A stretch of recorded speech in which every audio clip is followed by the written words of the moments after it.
उन्होंने अपनी सारी चालें चल देखी, मगर उनकी हर चाल का तोड़ अल्लाह के पास था। अगरचे उनकी चालें ऐसी गज़ब की थी कि पहाड़ उससे उनसे टल जाए। बस ए नबी सल्लल्लाहु अलैहि वसल्लम, तुम हरगिज़ ये गुमान ना करो कि अल्लाह कभी अपने रसूलों से किए हुए वादे के खिलाफ़ करेगा। अल्लाह ज़बरदस्त और इंतकाम लेने वाला है। डराओ उन्हें उस दिन से जबकि ज़मीन व आसमान बदल कर कुछ से कुछ कर दी जाएंगी और सब के सब अल्लाह वाहिदुल कहार के सामने बेनकाब हाजिर हो जाएंगे।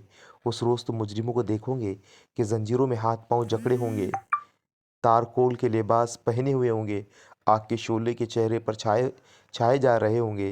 ये इसलिए होगा कि अल्लाह हर मुतनफ़िस को उसके किए का बदला देगा। अल्लाह को हिसाब लेने में कुछ देर नहीं लगती।